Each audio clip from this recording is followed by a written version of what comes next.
मुखड़ा क्या देखे दर्पण में, मुखड़ा क्या देखे दर्पण में, मुखड़ा क्या देखे दर्पण में। दया धर्म नहीं मन में, दया धर्म नहीं मन में, दया धर्म नहीं मन में, दया धर्म नहीं मन में। मुखड़ा क्या देखे दर्पण में, मुखड़ा क्या देखे दर्पण में।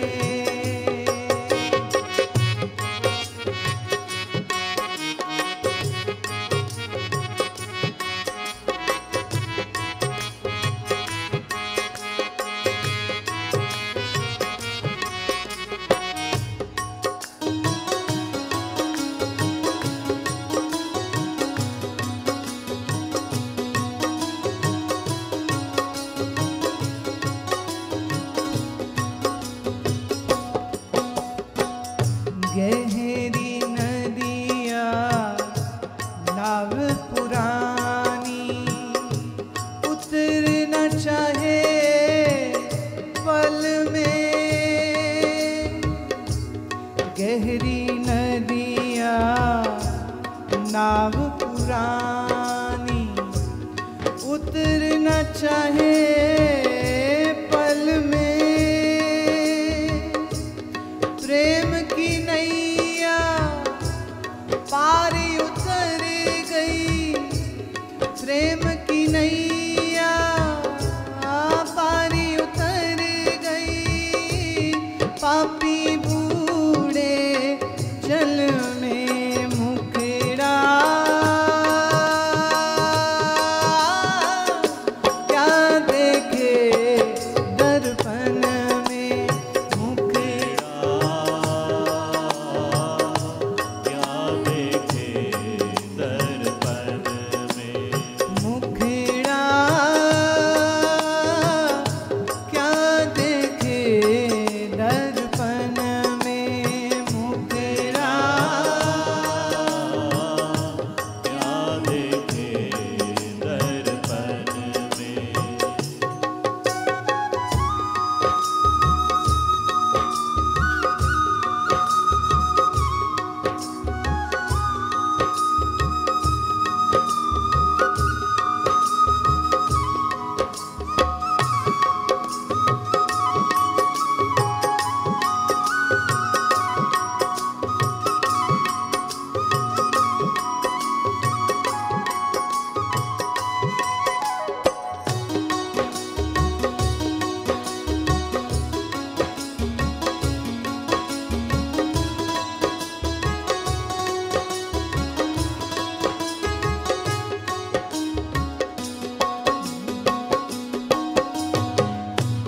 दर्पण देखत मूछ मरोरत, दर्पण देखत मूछ मरोरत। तेल चुवे जुल्फन में, तेल चुवे जुल्फन में। एक दिन ऐसा आन पड़ेगा, एक दिन ऐसा आन पड़ेगा। धूली उड़े ये तन में, मुखड़ा क्या देखे दर्पण में, मुखड़ा क्या देखे दर्पण में, मुखड़ा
मुखड़ा क्या देखे दर्पण में, दया धर्म नहीं मन में, दया धर्म नहीं मन में, दया धर्म नहीं मन में, दया धर्म नहीं मन में, मुखड़ा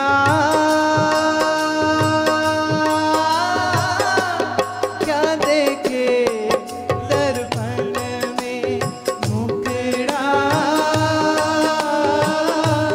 क्या देखे दर्पण में, मुखड़ा क्या देखे दर्पण में, मुखड़ा क्या देखे दर्पण में, क्या देखे दर्पण में, क्या देखे दर्पण में,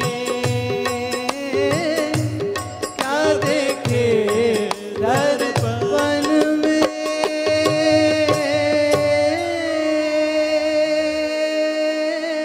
दर्पण में, दर्पण में।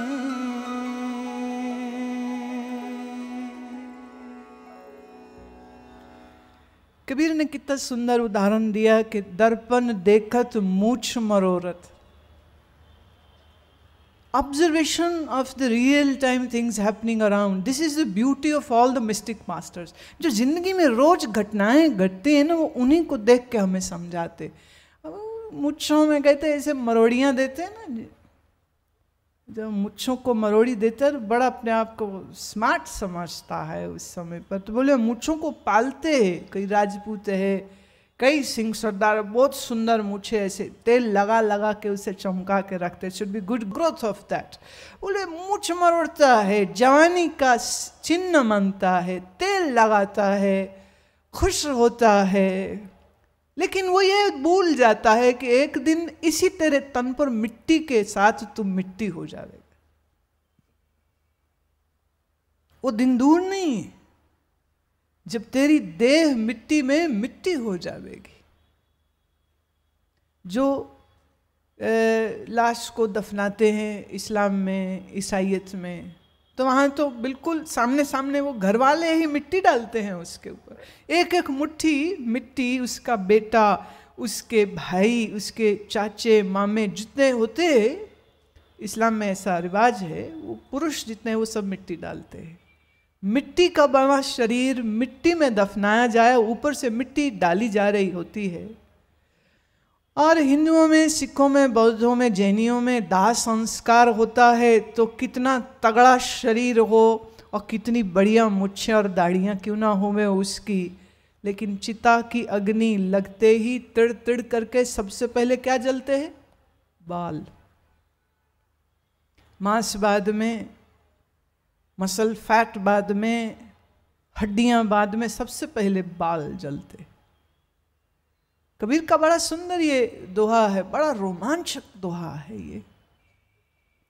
हाड जले जो लाकड़ी, केस जले जो घास, हाड जले जो लाकड़ी, केस जले जो घास।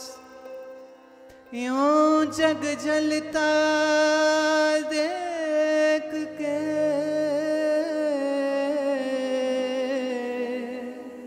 वे कबीर उदास। यूं जग जलता देख के वे कबीर उदास। जले जो लाकड़ी, केस जले जो घास। जैसे सूखी घास जलती है तिड़ तिड़ करके, ऐसे मुर्दे के बाल सबसे पहले जलते हैं और एक बदबू छोड़ जाते हैं। लेकिन जिस समय अपनी मूंछों को कोई मरोड़ता है, या कोई स्त्री जब अपने बालों को संवारती है, श्रृंगारित करती है, उस समय उसको कभी ध्यान नहीं आता है कि एक दिन तो ये सब जल जाने वाला है। अगर ये भावना अंदर आ जाए तो शरीर से आसक्ति टूट जाती है, और जब शरीर से आसक्ति टूट जाती है तो सच्ची बात यह है दैवी संपदा को आना सहज हो जाएगा। फिर ये शरीर का सत्य है, ये सदा नहीं रहता है। और ये जो मिला है हमको, ये कुछ करने के लिए मिला है। और क्या करने के लिए मिला है, तो यही विचार आज मैं आपके सामने रख रही हूं। कृष्ण कह रहे हैं 16वें अध्याय का ये दूसरा श्लोक है कि आपको ये शरीर मिला है ताकि आप अपने अंदर दैवी संपदा को उपार्जन कर सके, so that you can earn this, you can create this दैवी संपदा। और इस दैवी संपदा का सार एक बार मैं फिर से आपके आगे इस श्लोक को रख रही हूँ। पहला है अहिंसा, फिर सत्य, फिर है क्रोध त्याग, और इसके फलस्वरूप जब मन में शांति आ जाएगी तो दया, तो फिर भूतेश्वर लोलुपम, फिर किसी विषय में लोलुपता नहीं रहे, मार्दवम हुईर चापलम, फिर दूसरों के प्रति दया की भावना, कोमलता आ जाती है। लोक और शास्त्र के विरुद्ध उसके आचरण को, वो कभी ऐसा कोई काम कर ही नहीं पाता है जिससे उसको लज्जित होना पड़े। उसके आचरण में ऐसी चीज आती नहीं है, और व्यर्थ की चेष्टाओं को वो छोड़ देता है। इसका जो अगला श्लोक है, इसमें थोड़ा और विस्तार हमको मिलता है कि क्या होती है दैवी संपदा, किस गुणों की बात को वो दैवी संपदा कह रहे हैं। मैं ये कहती हूं कि हम अगर कृष्ण से प्यार करें, ऐसा हम मानते हैं अगर, तो कृष्ण जो कह रहे हैं वो करना भी चाहिए। अगर आपको नहीं हम तो खाली कृष्ण का भजन गाएंगे और बस लड्डू प्रसाद बांट के खुश हो जाएंगे, आगे का काम हम कुछ नहीं करेंगे, तो ये तो बेईमानी की बात। ये तो ऐसे हो जाए कि तुम्हारे बच्चे कहें मम्मी आई लव यू, उठते बैठते बोले मम्मी आई लव यू, पर मम्मी कहे बेटा जरा चाय बना दो, मेरे से नहीं बनती। माँ बोले पानी पिला दे, मेरे से नहीं होता। माँ का कहना ना माने तो बच्चा ये बोले कि मैं तुम्हें प्यार करता हूं, तो बात तो झूठी हो जाएगी ना। ऐसे ही जब हम कहे हम कृष्ण से प्रेम करते हैं, तो कृष्ण जो हमको कह रहे हैं वो काम भी तो हमको करना चाहिए। तो वो क्या कह रहे हैं, उसी मुद्दे को मैंने आज आपके सामने रखा है। और मैं एक बात जरूर कहना चाहती हूं, और वो ये, आप सब पहले से ही बड़े प्यारे हो प्रभु के, आप सब पहले से ही बड़े दुलारे हो प्रभु के, इसलिए तो मनुष्य हो। नहीं तो कबीर का एक वचन है, वो कहते 4 पैर 2 सींग होवे। अगर तेरे 4 पैर और 2 सींग और पीछे एक पूंछ निकली हुई होती तो तू क्या करता? मैंने अगर पशु होते तो तुम क्या करते? कभी देख लेना, रोड पे दिख जाएंगे घोड़े, सांड, गधे, बेचारे क्या करते हैं, बोझा ढोते रहते। हमारे गौशाला है, बड़ी मजे की एक बात सुनाऊं आखिर में, फिर आज के प्रसंग को मैं विराम दूंगी। गौशाला में जब कोई गाय बच्चा जनती है तो जो तो होवे बछिया, तो भागे भागे सब आते मिठाई लेके, बछड़ी हुई बछड़ी हुई। और अगर कहीं हो जाए बछड़ा, कहते हैं बछड़ा ही हुआ है, कोई खुशी नहीं मनाता उसकी। मैं काश यही प्रिंसिपल हम इंसान अपने लिए भी अपनाने लग जाए कि जब घर में लड़की पैदा होवे तो खूब खुशी मनाए, लड़की आई, लड़की आई, हाँ? पुत्री आई, लक्ष्मी आई, देवी आई, हाँ? और पुत्र हुए तो कोई पूछे क्या हुआ, वो लड़का ही हो गया। सोच के देखिए इसको, हाँ, थोड़ा सोच के देखिए। तो हम सच्ची बात बोल रहे हैं कि गौशाला में अब जब वो इतने प्यारे होते ना गाय के बछड़े, सो स्वीट, कितने प्यारे, इतने सुंदर, पर वो थोड़े ही दिन में बड़े हो जाते तो फिर ढूंढना पड़ता है भाई किसी किसान को दे दो। किसान क्या करेगा, उसको वो अपना ठेले में लगाएगा, माल ढोएगा, छंटे खाएगा अपने मालिक के, और जो मिल जावे सो खा लेगा। वो गाय, जो गाय गौशाला में रहती हैं और उनको खाने में गुड़ मिलता है, उनको खाने में क्या क्या बढ़िया बढ़िया सामान मिलता है। सर्दी आवे तो उनके कई बार दूध में बनी हुई चीज़ भी उनको खिलाई जाती। आप कहोगे भाई इसमें उसको अच्छा माल खिलाएंगे तो दूध भी तो अच्छा देगी। यही तो मैं बात कह रही हूँ, बच्चियाँ अच्छी होती हैं, यही तो मैं बोल रही हूँ। ये जो बच्चियाँ और बच्चियाँ एक ही बात है। बच्ची गाय बनती है, दूध देती है, दूध दही कितना सामान देती है, जिसके पास रहती है उसके कितने काम। गऊ का बना हुआ घृत, देसी गाय का बना हुआ घृत के तो अपने आप में औषधि है। कोलेस्ट्रॉल बढ़ा हुआ हो, देसी गाय का घी खावे, कोलेस्ट्रॉल ठीक हो जाता है। उसमें बनी सब्जी नहीं, ऊपर से डालने उसकी औषधि बनती है, इतनी प्यारी, इतनी बढ़िया बढ़िया।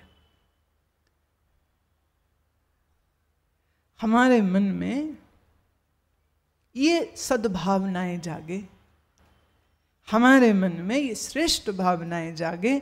जैन येन केम प्राक्रेन, by this or that, by hook or crook, let's try to be more compassionate.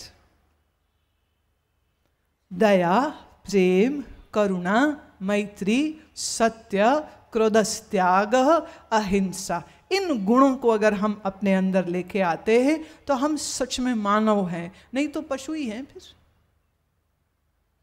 इस मानवता की तरफ हमारी तरक्की हो, हमारी उन्नति हो, इसी लक्ष्य से यह सत्संग रखा गया है। हम लोग खूब मज़ा करेंगे आने वाले और 4 दिनों में, खूब गाएंगे, खूब कीर्तन करेंगे, खूब मस्ती मानेंगे, पर खूब ज्ञान की बात भी समझेंगे। सो तैयार रहिएगा आने वाले दिनों के इस आनंद का भोग करने के लिए। यह ब्रह्मानंद है और भाग्य वालों को यह ब्रह्मानंद मिलता है। बाकी तो विषयों का आनंद ढूंढते रहते, वो नकली वाला है, एडल्ट्रेटेड होता है। ये एकदम शुद्ध है, खालस, एकदम खालस। ये ज्ञान तुमको आनंद के उस स्रोत तक पहुंचा देगा कि जहां तुम्हारा आनंद सदा सदा के लिए तुम्हारे हृदय में टिक जाता है, और फिर तुम कभी दुखी नहीं होते, चिड़चिड़ नहीं करते, सड़ते नहीं हो, कुड़ते नहीं हो। और सोचिए अगर तुम्हारे घर के सब प्राणी ऐसे ही आनंदित हो जाए और तुम्हारा बॉस भी ऐसा ही आनंदित, तो तुम जाओ ऑफिस में लेट, वो सॉरी सर आज मैं लेट हो गया, और बस गले लगा ले, कोई बात नहीं बेटा क्या हो गया, कितना मजा आ जाए ना। वो कोई लड़े ही नहीं तुमसे और तुम लड़ो ही नहीं किसी से। तुम कहोगे ये तो बड़ी कल्पना की बात है। ना ना भाई, ये कल्पना की बात है, it's is very much practical, ये की जा सकती है। और कैसे इसको हम कर सकते हैं इस विषय में बाकी चर्चा में कल करूंगी। आपने इतने प्रेम और आनंद से और शांति से बैठ के मुझे सुना, मैं बहुत अनुग्रहित हूँ। मुझे आप सबसे बहुत बहुत प्रेम है, इसीलिए इतनी खुशी हो रही है। तो मैं जब यहाँ आई ना पंडाल में, तो इतने सारे बल्ब देखे, एक बारगी लगा और इतने बल्ब, फिर लगा रहे दिवाली है ना, इसलिए ठीक है। ज्ञान की दिवाली है, ज्ञान के पटाखे छूटेंगे अब बहुत सारे। कल एक एटम बम भी हम छोड़ेंगे, देख लेना आप। शरीर स्थिर करके बैठाना ये सत्संग का अनिवार्य भाग होता है। इस ज्ञान चर्चा में आज के विषय में हम कीर्तन से प्रवेश करेंगे। याद हो अगर तो कल भगवद गीता के 16वें अध्याय का दूसरा श्लोक मैंने लिया था, दैवी संपदा की चर्चा हुई थी, उसी को आगे बढ़ाएंगे ताकि दैवी संपदा का ज्ञान आपको होवे, और फिर अगर समय ने साथ दिया तो कुछ चर्चा आसुरी संपदा के बारे में भी करेंगे, so that we know what we need to do and what we need to take out of the mind. आप सब ठीक है? गर्मी तो नहीं लग रही? स्वस्थ है? इजाज़त है मुझे शुरू करूं? बोलो तो कर दूंगी.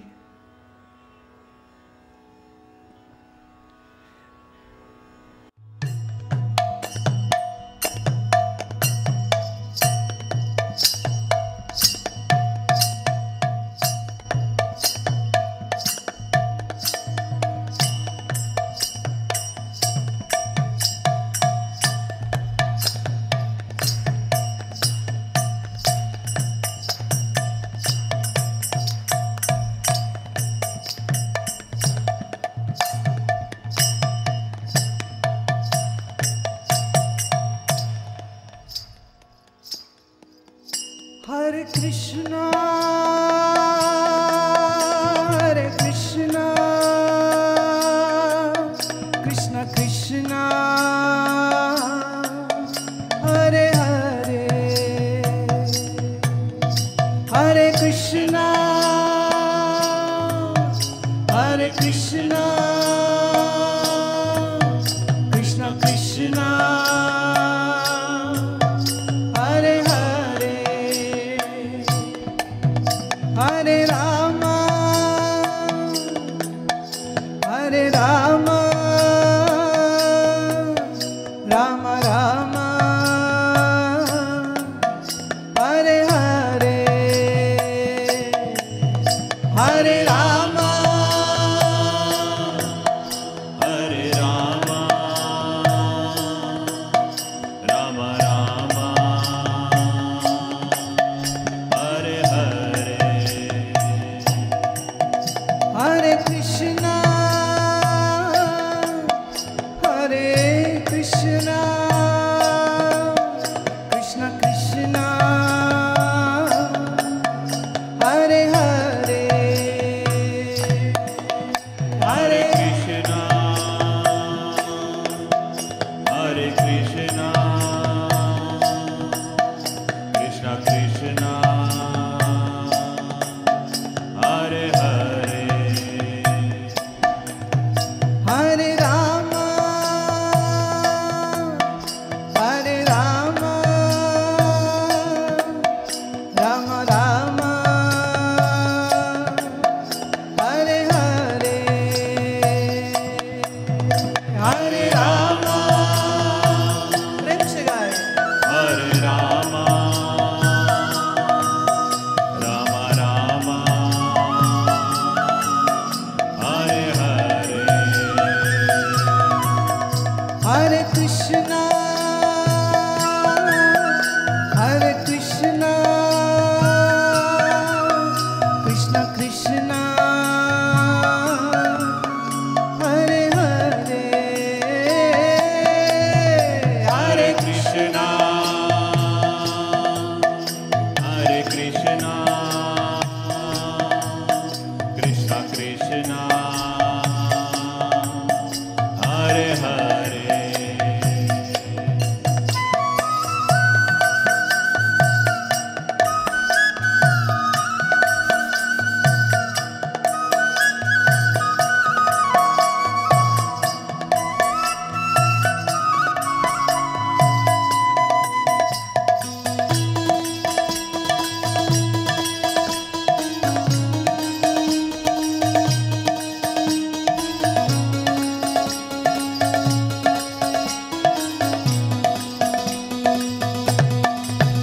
Hare Rama, Hare Rama, Rama Rama, Hare Hare, Hare Rama, Hare Rama, Rama Rama, Hare Hare, Hare Krishna,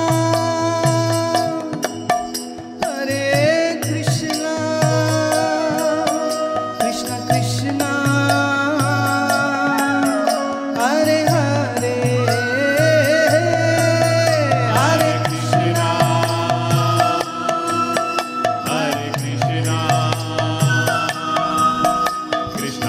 Krishna Hare Hare